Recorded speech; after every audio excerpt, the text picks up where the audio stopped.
Hi hello నమస్తే. ఒక మంచి మాటతో మీ ప్రియ. ఎలా ఉన్నారు అందరూ? బాగున్నారా? నేను కూడా చాలా బాగున్నానండి. ఈరోజు మంచి మాట.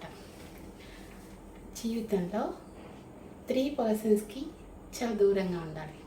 ఆ 3 పర్సన్స్ ఎవరంటే, ప్రతి క్షణం ప్రతి నిమిషం మీరు ఏ వర్క్ చేస్తున్నా మిమ్మల్ని క్రిటిసైజ్ చేసేవాళ్ళు ఖచ్చితంగా ఉంటారండి.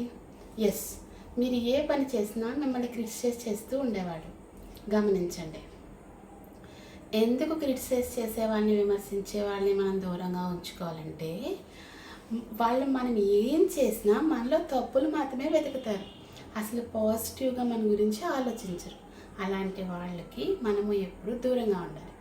ఎందుకంటే అలాంటి వాళ్ళ వల్ల మనం ఎక్కువ బాధపడుతూ ఉంటాం. అవునా? నెగిటివ్ ఎనర్జీ అనేది మన చుట్టూ ఉంటుంది. నెక్స్ట్, ఇతరుల కోసం మన గురించి చెప్పేవాళ్ళు. జాగ్రత్తగా గమనించుకోండి. ఇతరుల కోసం మన దగ్గర చెప్పేవాళ్ళు రేపొద్దున్న మన గురించి కూడా ఇతరులకు చెప్తారు. అంతే కదా. మరి వాళ్ళ గురించి మన దగ్గర చెప్పినప్పుడు మన గురించి వాళ్ళ దగ్గర ఎందుకు చెప్పరు? ఎస్, ఖచ్చితంగా చెప్తారు. అలాంటి వాడిని కూడా మనం ఇగ్నోర్ చేయాలి.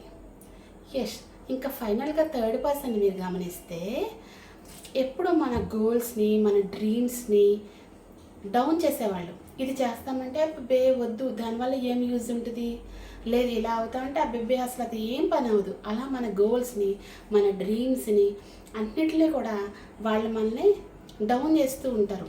చేయొద్దు చేయొద్దు చేయొద్దు అని స్టాప్ చేస్తూ ఉంటారు. అలాంటి వాళ్ళకి కూడా మనము దూరంగా ఉండాలి. లైఫ్లో ఈ 3 పర్సన్స్కి మనం దూరంగా ఉన్నప్పుడు అనుకున్న గోల్ ఖచ్చితంగా సాధిస్తాం. నేను క్రిటిసైజ్ చేసే వాళ్ళు నీకు ఉండొచ్చు, నేను కాదనట్లేదు. ఎందుకంటే వాళ్ళు లేకపోతే మన లోపాలు తెలియవు. కానీ నిత్యం నిన్నే క్రిటిసైజ్ చేయాలనే పనితో ఉన్న వాళ్ళు మాత్రం నీ పక్కన ఉంటే నువ్వు చేయాలనుకుంది చేయలేవు. అలాగే నీ గోల్స్ని నీ డ్రీమ్స్ని చేసేటప్పుడు స్టాప్ చేస్తే అసలు నీ కెపాసిటీ ఎలా తెలుస్తుంది?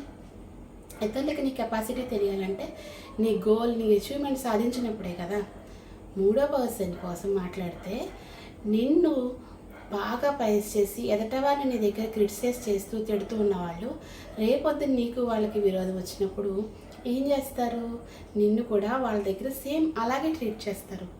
అసలు జనరల్గా మనం 75% మనుషులకి మన ప్రాబ్లమ్స్ని షేర్ చేయకూడదండి. ఇవి చేయడం వల్లే కదా మనం అందరికీ లోకువైపోతాం కదా. మనకి ఎన్ని కష్టాలున్నా మనకి ఎన్ని సమస్యలున్నా మనలో మనం వాటిని దాచుకోవాలి. ఇతరులకి షేర్ చేస్తామా అయిపోతాం అంతే.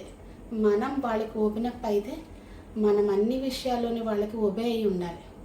అదే మన గురించి ఎవరికి ఏమీ మనం చెప్పకపోతే మనం హ్యాపీగా ఉండొచ్చు. మన కోసం మన వెనక ఏమి ఉండవు, అంతే కదా. ఏ ప్రాబ్లమ్స్ ఉండవు. ఈరోజు మంచి మాటతో సెలవు తీసుకుంటాను. నా ఛానల్ని లైక్ చేయండి, షేర్ చేయండి, సబ్స్క్రైబ్ చేయండి. Bye bye.